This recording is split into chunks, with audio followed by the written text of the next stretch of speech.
Le petit copain de ma coloc est entré dans la cuisine et a lancé « Tu as mangé ma part de gâteau au chocolat ?» « Oui, il y a environ 1 heure. » Pourquoi ? Là, il s'est littéralement effondré sur le carrelage. Sur le coup, j'ai cru à une blague, mais il s'est penché au-dessus de l'évier, pris de haut le cœur. Elle l'a mangé, tout le gâteau. Sa voix s'est brisée. Il s'est précipité vers la salle de bain en claquant la porte. C'est à ce moment-là que Delilah a débarqué, encore en tenue d'assistante dentaire, manifestement rentrée plus tôt du boulot. « Où est Kylian ?» a-t-elle demandé, à bout de souffle. Il m'a envoyé un message pour que j'appelle les urgences et il a parlé d'une histoire de part de gâteau. Delilah a frappé à la porte de la salle de bain. « Kylian, mon cœur, qu'est-ce qui se passe ?» Il est ressorti, les yeux rouges, et lui a montré quelque chose. En un instant, l'inquiétude sur le visage de Delilah s'est muée en désespoir. « Non » a-t-elle soufflé. « Non, non, non. Mon téléphone a vibré. C'était notre proprio. J'ai entendu ce qui s'est passé. Je suis désolée. Le loyer peut attendre ce mois-ci. » D'un coup, j'ai senti mon ventre se tordre, une douleur fulgurante qui m'a pliée en deux. Le fameux gâteau au chocolat. Une vague de nausée m'a submergée et j'ai à peine eu le temps d'atteindre l'évier.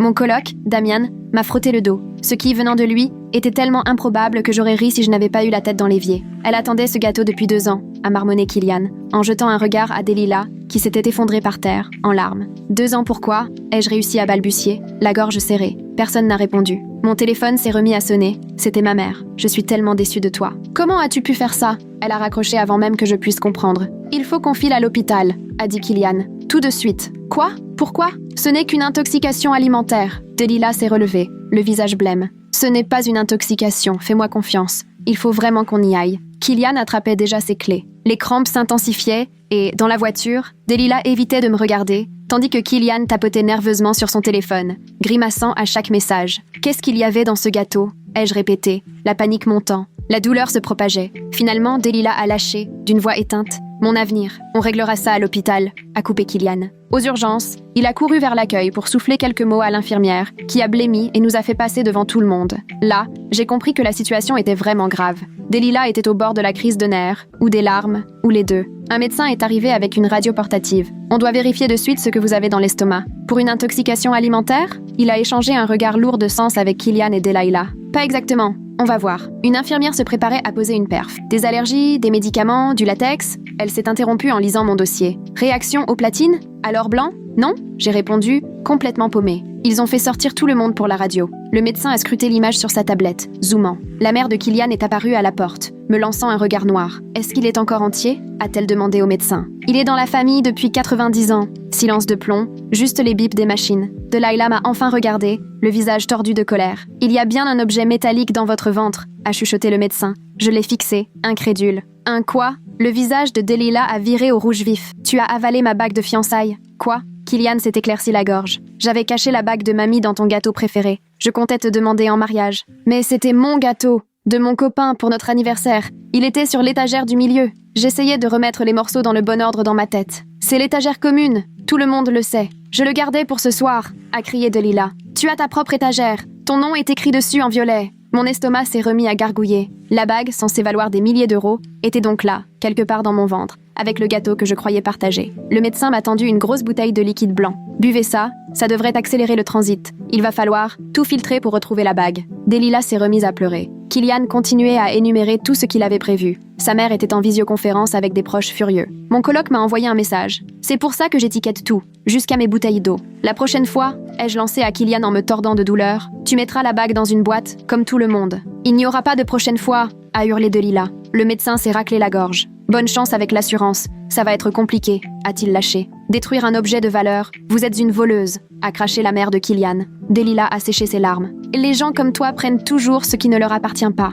Assise là, avec mes laxatifs, un souvenir m'a traversé l'esprit. J'ai sorti mon téléphone, ouvert la galerie et remonté jusqu'à la veille. Voilà, la photo du gâteau sur l'étagère du milieu du frigo, avec mon mot scotché sur la boîte. Joyeux anniversaire, Brandon. Je t'aime, écrit en bleu. J'ai tourné l'écran vers eux et j'ai observé leur visage se décomposer. Kylian a pâli d'un coup, suivi par sa mère, puis Delilah, qui m'a arraché le téléphone pour vérifier l'heure, 15h47, noir sur blanc. Kylian restait bouche bée, incapable d'aligner 3 mots. Il a fini par balbutier que Delilah lui avait parlé d'un gâteau la semaine précédente, alors il avait cru que celui-là était pour elle. Sa mère a récupéré le téléphone, l'a scruté un moment, puis me l'a rendu sans un mot, les mâchoires serrées. Le médecin est revenu, un dossier sous le bras, et s'est arrêté net en percevant l'ambiance électrique. Il a suggéré que tout le monde sorte pour me laisser me reposer et prendre le médicament. J'ai secoué la tête en disant que je tenais à ce qu'il y ait des témoins. parce qu'il fallait que je mette les choses au clair sur ce qui s'était vraiment passé. Il avait l'air mal à l'aise, mais il a fini par accepter, tout en continuant à remplir ses papiers debout près de la porte. J'ai pris une grande inspiration avant d'expliquer que Brandon avait commandé le gâteau chez Josiah's Bakery,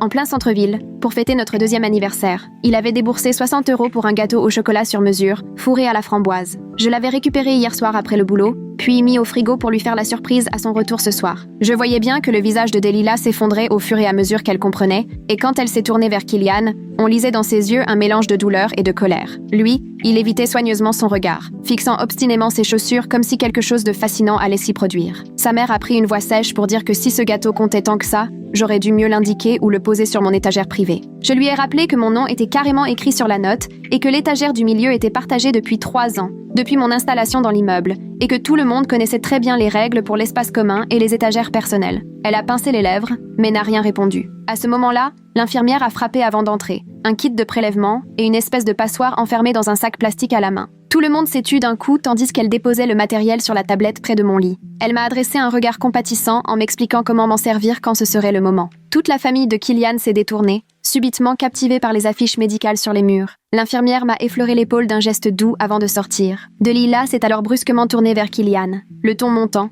pour lui demander pourquoi il n'avait pas simplement acheté son propre gâteau, ou au moins vérifié à qui appartenait celui-là avant de se servir. Ses mains tremblaient alors qu'elle parlait. Killian a marmonné que tout ne s'était pas passé comme prévu, que la bijouterie s'était trompée sur la taille de la bague, qu'il avait paniqué, puis, en voyant le gâteau, il l'avait pris sans réfléchir parce qu'il savait qu'elle adorait le chocolat. À chaque mot, Delilah virait un peu plus au rouge. Mon téléphone a vibré, un message de Brandon qui voulait savoir si j'allais bien et m'annonçait qu'il quittait le travail plus tôt pour venir à l'hôpital. J'ai senti un poids s'envoler, soulagée à l'idée d'avoir enfin quelqu'un dans mon camp, au lieu de me retrouver face à des gens qui me traitaient comme une voleuse. Je lui ai vite envoyé le numéro de la chambre. C'est alors que l'administratrice de l'hôpital a frappé et est entrée, une femme d'une 50aine d'années en tailleur bleu marine, tablette à la main. Elle s'est présentée et a expliqué qu'elle devait faire le point sur la question de l'assurance et de la facturation pour cette situation plutôt inhabituelle. Elle a précisé que, comme il ne s'agissait pas vraiment d'une urgence médicale mais d'une intervention volontaire, l'assurance risquait de ne pas tout couvrir. L'atmosphère est encore montée d'un cran dans la tension, si c'était possible. Elle a tapoté quelques chiffres sur sa tablette, les a montrés à Killian et à sa mère. L'estimation provisoire tournait autour de 800 $ pour les urgences, la radio, les médicaments et tout le matériel. Immédiatement, la mère de Killian a croisé les bras et déclaré, d'un ton coupant qu'on n'entend que chez les gens sûrs de leur bon droit, qu'ils ne paieraient pas un centime, car selon elle, c'était moi qui avais mangé leur gâteau. J'ai éclaté de rire, ce qui m'a valu une nouvelle crampe, et j'ai lancé qu'en l'occurrence, leur fameux bien était planqué dans mon gâteau, sans ma permission. Elle a commencé à protester, mais l'administratrice l'a coupé net, expliquant que la question de la responsabilité serait tranchée plus tard et que, pour l'instant, il fallait que quelqu'un avance les frais. Elle nous a laissé des formulaires à remplir, précisant qu'elle repasserait d'ici 1 heure. La mère de Killian était déjà au téléphone, sans doute pour joindre leur avocat ou leur assureur. Delilah s'est effondrée sur la chaise en plastique près de la fenêtre, le visage entre les mains. Killian restait debout, perdu, pris en étau entre sa mère furieuse et sa petite amie en larmes. Une nouvelle crampe m'a pliée en deux, mais le médicament commençait enfin à faire effet. Je ne pouvais m'empêcher de trouver étrange la rapidité avec laquelle tout ce petit monde s'était retrouvé là. Le propriétaire qui m'écrivait à propos du loyer, la mère de Killian débarquant à l'hôpital, même ma propre mère m'appelant pour me passer un savon. Comment une histoire de gâteau et de bague avait-elle pu se répandre aussi vite? L'après-midi s'annonçait interminable, mais j'avais au moins la satisfaction d'avoir la preuve que je n'étais pas la voleuse qu'on prétendait. Soudain, la porte a claqué et Brandon a débarqué, un sac en papier blanc de la boulangerie à la main. Il a traversé la pièce d'un pas décidé, m'a embrassé le front, puis s'est tourné vers les autres avec un regard capable de glacer l'ambiance. Il a sorti un reçu jaune et l'a brandi pour que tout le monde voit bien les 60 $ qu'il avait payés pour un gâteau au chocolat d'anniversaire, décoré sur mesure. La mère de Killian a tenté d'attraper le reçu, mais Brandon l'a vite retiré et a pris une photo avant qu'elle n'y touche. L'administratrice de l'hôpital est revenue, tablette et formulaire sous le bras, s'est éclairci la gorge et a suggéré qu'on se concentre d'abord sur l'aspect médical, les histoires de factures et de responsabilités, pouvant attendre que le patient aille mieux. Elle m'a donné toute une série de papiers à remplir pour le dossier, précisant qu'il faudrait aussi faire une déclaration à l'assurance. Une nouvelle douleur m'a transpercée, me forçant à me recroqueviller, pendant que Brandon me massait doucement le dos. D'un coup, Delilah s'est levée en annonçant qu'elle avait besoin de prendre l'air. Puis, elle est sortie précipitamment. Killian a hésité, a jeté un œil à sa mère puis à moi, avant de suivre Delilah dans le couloir. À travers la porte, on les entendait. Elle revenait à la charge sur le gâteau, lui essayait une nouvelle fois d'expliquer l'histoire de la bague. Sa mère, elle, est restée plantée là, me surveillant comme si elle s'attendait à ce que je refasse un coup tordu. Brandon, de son côté, a sorti son téléphone pour appeler Martha, qui a répondu dès la deuxième sonnerie. Il a mis le haut-parleur et lui a demandé de rappeler à tout le monde les règles de vie en colocation, comme quand elle vivait ici l'année dernière. Sa voix a résonné dans la pièce alors qu'elle expliquait calmement que l'étagère du milieu avait toujours été partagée, et que tout le monde savait bien qu'il fallait garder ses affaires personnelles uniquement sur les étagères étiquetées. Elle se souvenait même parfaitement de la réunion où nous étions tous tombés d'accord, après que quelqu'un ait mangé par mégarde le fameux yaourt de Damien. La mère de Kylian a tenté de protester, mais Martha l'a coupé net en précisant qu'elle avait des photos de l'époque, où l'on voyait clairement les étiquettes et la distinction entre les espaces communs et privés. À ce moment-là, le médecin est revenu après avoir frappé, pour vérifier mes constantes et palper mon ventre. Il a assuré que le médicament devrait faire effet dans les heures à venir, et m'a conseillé de rentrer chez moi en attendant, puisqu'il n'y avait rien d'autre à faire médicalement. Il a noté dans mon dossier que j'avais ingéré un corps étranger, et a demandé à l'infirmière de préparer les papiers de sortie. Brandon m'a aidé à me relever doucement, une nouvelle crampe me repliant en deux, et j'ai dû m'appuyer sur lui pour rester debout. Kylian est revenu, seul, les yeux rouges, et les cheveux en bataille, signe qu'il avait passé la main dedans à plusieurs reprises. Il s'est approché alors que je rassemblais mes affaires, et m'a murmuré qu'il était désolé d'avoir pris le gâteau sans vérifier. Sa mère a tout de suite sursauté, lui a attrapé le bras et lui a ordonné de ne rien ajouter, sous prétexte que je pourrais enregistrer la conversation. Elle a pointé mon téléphone posé sur le lit, insinuant qu'il ne fallait surtout pas reconnaître ses torts devant témoins. Je n'avais rien enregistré jusque-là, mais l'entendre dire ça m'a décidé à lancer l'application dictaphone immédiatement. Je me suis arrangée pour que la petite lumière rouge reste bien visible, tandis qu'elle continuait à expliquer à Kylian de ne surtout pas admettre la moindre responsabilité. Brandon m'a serré la main pendant qu'on passait devant eux pour sortir, moi toujours en train d'enregistrer discrètement chaque mot échangé. L'infirmière a voulu m'apporter un fauteuil roulant, mais j'ai refusé. Malgré les crampes, je pouvais marcher. On a rejoint la voiture de Brandon et, une fois installé sur le siège passager, j'ai enfin arrêté l'enregistrement après avoir capturé 3 bonnes minutes de la mère de Kylian, expliquant qu'il ne fallait surtout pas présenter d'excuses. Le trajet de retour à l'appartement a duré 20 minutes, pendant lesquelles je me suis recroquevillée sur mon siège, tentant de ne pas penser à la suite. Damien était déjà là dans le salon quand on est arrivé, et il m'a tout de suite montré l'écran de son téléphone. La conversation du groupe de l'immeuble était en effervescence. Tout le monde m'accusait de vol. Certains disaient que j'avais fait ça exprès pour attirer l'attention ou pour soutirer de l'argent. Quelqu'un avait même lancé un sondage pour savoir si je devais être expulsée pour avoir soi-disant volé d'autres locataires. Damien faisait défiler les messages, me montrant les commentaires de voisins avec qui je n'avais jamais eu le moindre problème jusque-là. Une personne suggérait de vérifier si autre chose avait disparu dans les parties communes, une autre annonçait qu'elle allait désormais mettre des cadenas sur ses étagères. Brandon a pris le téléphone de Damien et a commencé à rédiger une réponse, mais je lui ai dit de ne rien envoyer pour l'instant. Il fallait déjà tenir bon pendant les prochaines heures, on verrait les rumeurs après. Il m'a aidé à regrouper quelques affaires dans l'appartement, des magazines, mon chargeur, une bouteille d'eau et la passoire en plastique que l'hôpital nous avait donnée. La salle de bain paraissait minuscule pendant que Brandon installait tout à portée de main à côté des toilettes. Il m'a proposé de rester avec moi, mais j'ai secoué la tête en lui expliquant que j'avais besoin de gérer ça toute seule, que c'était déjà assez humiliant comme ça. Il m'a embrassé sur le front à nouveau, m'a dit qu'il serait juste derrière la porte si j'avais besoin de quoi que ce soit, puis il l'a refermée doucement. La première heure a passé lentement, avec seulement de légères crampes sans résultat malgré toute l'eau bue. La deuxième heure, les crampes sont devenues plus intenses, au point que je me cramponnais au rebord de la baignoire, en respirant profondément. À la troisième heure, j'étais épuisée, prête à baisser les bras, quand j'ai enfin senti quelque chose bouger dans mon ventre. 21 minutes plus tard, je tenais la passoire sous l'eau du robinet et voyais un petit objet métallique émerger de choses que je préférais oublier. La bague était couverte de saleté écœurante, mais elle était là, intacte. J'ai enfilé les gants en caoutchouc de l'hôpital, les ramassé avec précaution et rincé longuement à l'eau chaude. Après l'avoir séché avec du papier absorbant, je l'ai glissé dans un sachet plastique refermable et me suis lavé les mains au moins 6 fois. J'ai envoyé à Kylian une photo de la bague dans son sachet, accompagnée d'un simple message. Je l'ai. Dis-moi quand tu veux la récupérer. 5 minutes plus tard, mon téléphone a vibré. Kylian me disait que je devais rapporter la bague chez eux et m'excuser en personne de l'avoir volée. Brandon, qui jetait un œil par-dessus mon épaule, a secoué la tête d'un air exaspéré. Il a pris mon téléphone et a commencé à rédiger une réponse, mais je l'ai arrêté et effacé ce qu'il avait écrit. On ne bougerait pas tant qu'il n'aurait pas reconnu ce qui s'était réellement passé. Je me suis alors souvenu que ma mère m'avait parlé de son amie Portia Justice, avocate commise d'office au centre-ville. J'ai retrouvé son numéro parmi mes contacts et l'ai appelé, pendant que Brandon s'asseyait à côté de moi sur le canapé. Portia a décroché à la 3e sonnerie. Je lui ai raconté toute l'histoire, du gâteau jusqu'à l'hôpital. Elle a écouté sans m'interrompre, puis m'a conseillé de tout documenter avec soin et de surtout ne pas rendre la bague sans accord écrit. Elle a ajouté qu'il n'avait absolument pas le droit de cacher un objet dans ma nourriture, sans mon consentement, et de provoquer tout ce chaos. En moins d'1 heure, Portia avait rédigé un mail récapitulant les faits, expliquant comment ils avaient caché la bague dans mon gâteau sans prévenir personne, et elle a joint la photo que j'avais prise de mon gâteau d'anniversaire, l'anniversaire, où l'on voit bien un mot posé sur l'étagère du milieu. Brandon avait déjà demandé à Martha d'envoyer sa déclaration concernant les règles d'utilisation des étagères, qu'on n'avait jamais enfreintes. Portia a ajouté tout cela au mail,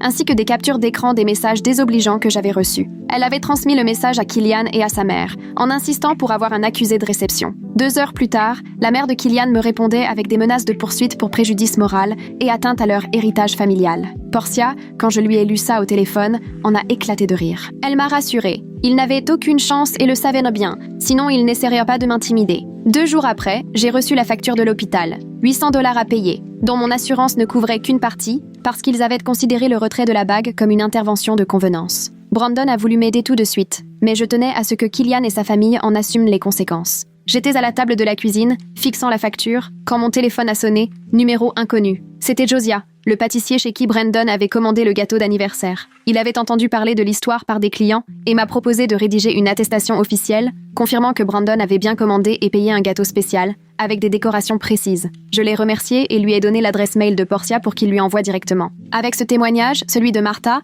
et toutes les photos qu'on avait réunies, Portia a rédigé une lettre de mise en demeure. Elle précisait que soit la famille réglait mes frais médicaux et reconnaissait publiquement la vérité, soit nous engagerions une procédure pour diffamation. La lettre est partie en recommandé, histoire d'avoir la preuve de leur réception. 3 jours après, Delilah m'a écrit. Elle n'était plus en colère, juste triste, et m'a confié qu'elle attendait depuis 2 ans que Killian la demande en mariage. Elle reconnaissait qu'il avait tout gâché, mais demandait s'il n'y avait pas moyen d'éviter d'aller plus loin avec les avocats. J'ai eu un élan de compassion pour elle, mais je me suis souvenu de la façon dont elle m'avait regardée à l'hôpital. Je lui ai répondu en rappelant la remarque sur « les gens comme toi » et la manière dont ils m'avaient pas tous traitée comme une voleuse. Elle m'a assuré que c'était la mère de Killian qui avait tenu ces propos, pas elle, même si elle admettait n'avoir rien fait pour l'arrêter, et s'est excusée de ne pas m'avoir défendue. 1 semaine plus tard, Portia m'a appelé pour m'annoncer qu'elle avait fixé une réunion avec tout le monde à son cabinet afin de trouver une solution. Elle m'a appris que la mère de Killian viendrait avec son propre avocat. Franchement excessif, mais ça ne m'a pas surprise. Le matin du rendez-vous, j'ai enfilé ma tenue la plus professionnelle et Brandon m'a accompagnée au cabinet de Portia en plein centre-ville.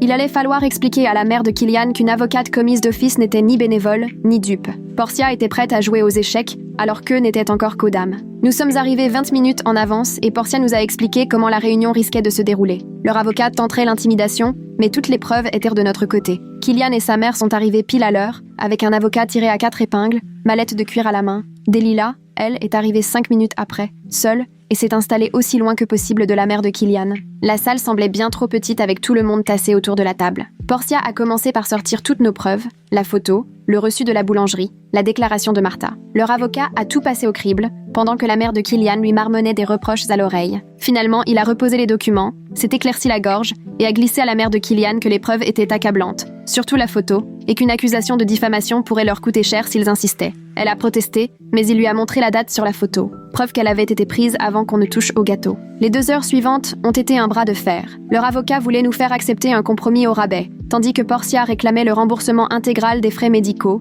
et une rectification publique sur les réseaux. Killian restait prostré. Sa mère lui soufflait des pics à l'oreille. Delilah gardait le silence dans son coin. Brandon me tenait la main sous la table et je sentais sa nervosité à chaque proposition absurde de la partie adverse. Finalement, leur avocat a griffonné un montant sur un bout de papier et l'a tendu à Portia, qui a hoché la tête et me l'a montré. Cela couvrait tous mes frais médicaux, les fameux $800, et il s'engageait à publier une correction sur les réseaux sociaux dans les 24 heures. J'ai accepté et nous avons commencé à signer pendant que la mère de Killian exigeait de voir la bague avant de conclure. J'ai sorti le sachet de mon sac à main, elle l'a arraché pour l'examiner à la loupe. Après 5 minutes d'inspection minutieuse, elle a fini par admettre que la bague était intacte, tout en grommelant qu'il lui faudrait un nettoyage professionnel après tout ça. Le soir même, la mère de Killian a publié sur Facebook qu'il y avait eu une confusion sur le gâteau, s'excusant pour le malentendu. Ce n'était pas un vrai mea culpa, mais ça a suffi pour que les messages désagréables cessent et que mes collègues arrêtent de me dévisager. 1 semaine plus tard, au petit déjeuner, Damien m'a appris que Delilah et Killian s'étaient séparés, selon la rumeur relayée par le couple du 3B, qui tenait l'info du gardien. Ils s'étaient disputés sur le parking et Delilah avait lancé la bague à la figure de Killian avant de partir en voiture. J'ai eu de la peine pour elle malgré tout. Attendre 2 ans une demande en mariage pour finir comme ça doit être dur. Ce week-end-là, Brandon m'a fait la surprise de m'emmener dîner à la grande brasserie du centre-ville pour fêter notre anniversaire de réconciliation. On a ri en se disant que notre histoire était quand même plus originale que celle des couples qui célèbrent des anniversaires classiques avec des gâteaux sans bijoux cachés à l'intérieur. Il avait commandé un gâteau au chocolat pour le dessert, et on s'amusait tous les deux à inspecter chaque bouchée avant de la manger, ce qui rendait le serveur complètement perplexe. Sur le chemin du retour, alors qu'on rejoignait la voiture de Brandon, ma mère a appelé pour s'excuser d'avoir tiré des conclusions trop hâtives. Portia lui avait tout expliqué, preuve à l'appui, et elle a admis qu'elle aurait dû me faire confiance au lieu d'écouter les ragots de ses copines du club de lecture. Le lendemain matin, notre propriétaire m'a envoyé un texto avec une photo des nouveaux panneaux qu'il posait partout dans les parties communes pour expliquer la nouvelle politique du frigo. Désormais, chaque appartement aurait son espace bien délimité par du ruban de couleur, et il allait même installer une caméra dans la cuisine pour éviter que de futures histoires ne viennent ternir la réputation de l'immeuble sur Internet. Un mois plus tard, en rentrant du travail, j'ai aperçu Kylian en train de charger des cartons dans un camion de déménagement. Dès qu'il m'a vu, il a détourné les yeux et s'est engouffré à l'intérieur, ce qui m'arrangeait, puisque je n'avais aucune envie de lui adresser la parole. Delilah vivait toujours là, mais on se contentait d'un salut poli quand on se croisait, au couloir ou à la laverie, sans jamais évoquer l'affaire. Le plus drôle, c'est quand Martha a appelé pour savoir si l'ancienne chambre de Kylian était disponible. Elle voulait revenir vivre ici parce qu'elle en avait assez d'habiter chez sa sœur à l'autre bout de la ville et que l'indépendance lui manquait. Après tout ce qui s'était passé avec la bague, elle préférait partager un appartement avec quelqu'un en qui elle avait confiance. Son retour a ramené une ambiance chaleureuse à la maison, bien loin de l'atmosphère tendue des derniers mois. Pour sa première soirée, on a commandé des plats chinois et on s'est amusé à coller nos prénoms sur absolument tout dans le frigo, histoire d'être clair sur qui possédait quoi. Martha s'est même offert une étiqueteuse pour marquer le coup, ce qui nous a valu un fou rire mémorable toutes les deux. Damien est passé avec une bouteille de vin pour fêter son retour et a plaisanté en disant qu'à nous trois, notre frigo devait être le mieux organisé de la ville. Petit à petit, la vie a repris son cours, et j'ai enfin pu apprécier un gâteau au chocolat sans penser aux bagues, aux hôpitaux ou aux mères hystériques armées de loupes. Brandon et moi avons commencé à chercher un appartement ensemble, puisque mon bail arrivait à échéance, et on s'est dit qu'il était temps de passer à l'étape suivante. On s'est promis que, le jour où il ferait sa demande, il utiliserait une boîte à bagues normale et surtout, qu'il éviterait de la cacher dans un gâteau ou n'importe quel aliment. Toute cette histoire nous avait rapprochés et m'avait prouvé qu'il serait toujours là pour moi, même dans les pires galères. Martha m'a confié qu'elle serait triste de me voir partir, mais qu'elle comprenait, et elle a promis de venir nous rendre visite dès qu'on aurait trouvé notre nouveau nid. Brandon et moi avons repris les visites la semaine suivante et on a trouvé la perle rare, un 2 pièces parfait, tout près de son travail, sans cuisine à partager. Lors de la visite, j'ai tenu à demander au propriétaire comment il gérait les frigos, ce qui a bien fait rire Brandon, mais je préférais être prudente cette fois. 2 semaines plus tard, on signait le bail, et j'ai commencé à emballer mes affaires. Martha m'a aidé à faire le tri dans mes ustensiles de cuisine, et on a vérifié 3 fois qu'il ne restait rien à moi dans les parties communes. Damien a eu la bonne idée d'organiser une fête de départ la veille du déménagement. Pizza pour tout l'immeuble à l'appui. Il est arrivé avec un sac rempli d'étiqueteuses et de stickers « Pas à vous », écrit en rouge bien voyant. Tout le monde a rigolé, mais j'ai bien vu qu'il comptait vraiment s'en servir, puisqu'il commençait déjà à coller du ruban de sécurité sur ses briques de lait. La soirée était super. Même les voisins que je ne connaissais pas sont venus pour nous souhaiter bonne chance. L'un d'eux a raconté avoir entendu parler de l'histoire de la bague sur le groupe de discussion de l'immeuble et n'en revenait pas que Kylian ait planqué une bague dans un gâteau. Le lendemain matin, Brandon et moi avons chargé le camion et Martha a promis de me tenir au courant des prochains potins de l'immeuble. Notre nouveau logement était certes plus petit, mais il était à nous, et fini les angoisses que quelqu'un pique notre nourriture ou y cache des bijoux. On a passé le premier week-end à tout organiser, et pour la première fois, toute notre nourriture tenait dans un seul frigo, auquel nous seuls avions accès. Environ 1 semaine après notre installation, Portia m'a appelé pour prendre de nos nouvelles. Elle m'a dit qu'elle ne me facturerait pas toute son aide, parce que c'était l'affaire la plus divertissante qu'elle ait eue depuis longtemps. Elle m'a envoyé sa carte de visite par la poste, avec un mot pour dire que si jamais j'avais à nouveau besoin d'un coup de main juridique, même si elle espérait que non, je pouvais compter sur elle. Je l'ai remerciée et promis de la recommander à qui aurait besoin d'un bon avocat. Toute cette histoire m'avait épuisée, mais au moins, je n'ai pas eu à régler une facture d'honoraires en plus du reste. 6 semaines plus tard, alors qu'on faisait les courses, j'ai croisé la mère de Kylian près des fruits et légumes. Nos regards se sont croisés. Elle a aussitôt pris son chariot et a filé dans une autre allée. La voir presque s'enfuir devant moi, après son attitude à l'hôpital, m'a fait un bien fou. Brandon a tout de suite compris et m'a serré la main. Mais on n'a rien ajouté. On a continué nos courses comme si de rien n'était. On était en train de choisir des pâtes quand mon téléphone a vibré. Un message d'un numéro inconnu. C'était Delilah. Elle voulait m'annoncer qu'elle était fiancée à quelqu'un d'autre. Un homme qui avait vraiment fait sa demande avec une boîte à bagues et tout le cérémonial. Elle s'est excusée encore une fois pour la façon dont les choses s'étaient repassées et m'a souhaité tout le bonheur du monde avec Brandon. Je lui ai montré le message, il a secoué la tête, épaté qu'elle ait tourné la page si vite, mais au fond, j'étais contente pour elle. Elle méritait mieux que ce qu'elle avait vécu, même si elle n'avait pas été tendre avec moi. Je lui ai répondu que j'étais vraiment heureuse pour elle, et je le pensais sincèrement. À peu près 1 semaine plus tard, je me suis arrêtée à la boulangerie pour récupérer le gâteau d'anniversaire de Brandon, et Josiah m'a immédiatement reconnue. Il m'a montré leurs nouveaux autocollants de sécurité, qu'ils collent maintenant sur toutes les commandes spéciales depuis qu'il a entendu parler de notre mésaventure. Il a plaisanté en disant qu'on avait carrément chamboulé sa façon de travailler, qu'à présent chaque gâteau était scellé avec un ruban inviolable. J'ai éclaté de rire et lui ai rétorqué que de toute façon, c'était sans doute une bonne précaution. On ne sait jamais ce que les gens sont capables d'inventer. Il m'a fait une réduction sur le gâteau et Brandon, lui, n'a pas manqué de me faire promettre de tout inspecter avant la moindre bouchée. Brandon et moi avons eu envie de recevoir nos amis dans notre nouvel appartement, environ 2 mois après notre installation, et évidemment, l'histoire de la bague est tout de suite revenue sur la table pendant le dîner. Nos amis étaient sidérés que ce soit réellement arrivé, et ils réclamaient toujours plus de détails sur l'hôpital et les laxatifs. Brandon racontait une bonne partie, j'ajoutais des précisions, et tout le monde finissait par éclater de rire, même si sur le moment, ça avait été franchement l'horreur. Un copain m'a demandé si j'avais vraiment du tout trié moi-même. J'ai confirmé, et ça a fait à la fois grimacer et rire tout le monde. Avec le recul, l'histoire avait pris une tournure beaucoup plus comique. La mère de Kylian s'était pointée à la médiation avec une loupe de bijoutier, comme si elle allait examiner des diamants au mont-de-piété, alors qu'il s'agissait juste d'une bague qui avait fait un joli tour dans le système digestif de quelqu'un. On ne peut pas faire plus maniaque sur le contrôle qualité. Mon estomac, lui, avait mis des semaines à s'en remettre après ces laxatifs de cheval balancés à l'hôpital. J'avais dû m'arrêter 2 fois au travail à cause des effets secondaires persistants, et impossible de toucher à quoi que ce soit d'épicé ou de lourd pendant plus d'1 mois. Mon médecin a fait tous les examens, m'a rassuré sur le fait qu'il n'y aurait pas de séquelles, mais il m'a quand même conseillé une cure de probiotiques, histoire de remettre de l'ordre dans mon système digestif. Il m'a fallu quasiment 2 mois pour retrouver un rapport normal à la nourriture, sans craindre une catastrophe à chaque repas. Un jour, alors que j'étais au boulot, le service de facturation de l'hôpital m'a appelé pour me confirmer que la famille de Kylian avait bien réglé la note. L'administratrice se souvenait parfaitement de mon dossier. Elle m'a même confié que, dans toute sa carrière, c'était le cas le plus insolite qu'elle ait eu à traiter.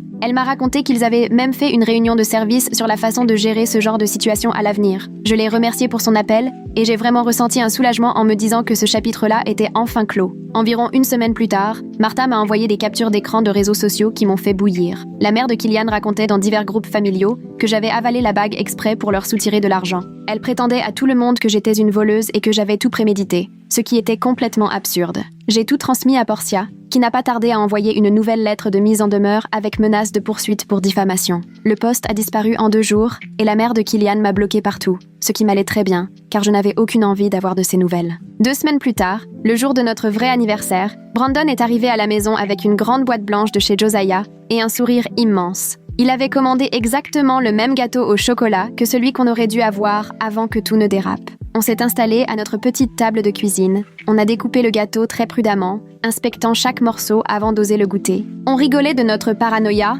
a fouillé le glaçage avec nos fourchettes, et Brandon a plaisanté en disant qu'on finirait sûrement par faire ça toute notre vie. Pendant ce temps, Martha passait de plus en plus de temps dans son ancien appart, depuis qu'elle et Damien s'étaient redécouvert une passion commune pour l'étiquetage, et elle m'a envoyé des photos de la cuisine entièrement réorganisée, avec des zones de couleurs et des étiquettes plastifiées partout. On aurait cru que Marie Kondo était passée par là, chaque étagère délimitée par du ruban et des panneaux indiquant le nom du propriétaire de chaque espace. Damien avait même carrément monté un tableau Excel pour tenir à jour les dates de péremption, qu'il partageait avec tout l'immeuble, et les gens avaient commencé à s'en servir après notre histoire. 1 an plus tard à peu près, Brandon m'a emmené dans le parc où on avait eu notre premier rendez-vous, et arrivé au banc de notre tout premier baiser, il a sorti une petite boîte bleue de sa poche. Il s'est mis à genoux devant tout le monde, devant les gens qui promenaient leurs chiens ou faisaient leur jogging, et il m'a présenté cette magnifique bague, bien en évidence, en prenant soin de me montrer qu'elle n'était cachée dans aucun dessert cette fois. J'ai dit oui avant même qu'il ait pu finir sa phrase, on s'est retrouvés à pleurer et à rire en même temps, et une dame qui passait par là a pris une photo de nous avec nos téléphones. Quand on a organisé notre fête de fiançailles quelques mois plus tard, on a tenu à préciser sur l'invitation qu'il n'y aurait que des cupcakes, pas de gâteau, ce qui a laissé les collègues de Brandon perplexes s'ils connaissaient pas l'histoire. Ceux qui étaient au courant ont trouvé ça très drôle, et Martha est arrivée avec une piñata en forme de gâteau rempli de bonbons pour nous taquiner, ce qui a remporté un franc succès. Le mariage s'est préparé assez vite après ça, et environ 1 semaine avant le jour J, j'ai reçu un message de Delilah qui me disait qu'elle serait ravie de venir si j'étais d'accord, accompagnée de son nouveau mari Marc, rencontré à un congrès de dentistes. Ils sont arrivés rayonnants, vraiment heureux ensemble, et pendant la réception, Delilah m'a offert un cadeau emballé qui s'est avéré être un superbe coupe-gâteau en argent, accompagné d'une petite carte sur laquelle il était écrit « Vérifie bien avant de manger » avec un petit smiley dessiné. Ce coupe-gâteau, on l'utilise tout le temps maintenant, et on ne peut pas s'empêcher de sourire en le voyant dans notre tiroir, à côté des autres couverts, comme si toute cette histoire rocambolesque n'était qu'un vieux souvenir. Sans surprise, la mère de Kylian n'est pas venue au mariage, mais le cousin de Brandon a raconté qu'elle avait envoyé une carte par une connaissance commune de l'église. Une simple carte de félicitations, signée de son nom, sans un mot de plus. Au cours de la réception, Brandon s'est levé pour prononcer son discours et il a raconté à tout le monde, dans une version raccourcie, l'histoire de la bague, la présentant comme une aventure pleine de romantisme où l'on s'est épaulé dans le pire des moments. Les invités riaient tellement que le photographe en a profité pour immortaliser ses éclats de rire à chaque table, et mon oncle a levé son verre en lançant une petite pique sur les anniversaires surprises, ce qui a déclenché une salve d'applaudissements dans toute la salle. Aujourd'hui, quand je repense à cette journée atroce à l'hôpital, entre les laxatifs, l'attente interminable et le personnel qui me regardait comme une délinquante, je me dis que c'est fou à quel point tout cela a finalement pris une tournure positive. Brandon et moi, on s'est installés ensemble bien plus tôt que prévu, on a appris à ne plus se laisser marcher sur les pieds, et on a compris qu'à deux, on pouvait vraiment faire face à n'importe quelle situation, même la plus invraisemblable. D'ailleurs, il nous arrive encore d'en rire, surtout au restaurant quand le serveur apporte le dessert et qu'on s'amuse à le scruter sous toutes les coutures, ce qui doit nous faire passer pour des originaux auprès des autres clients.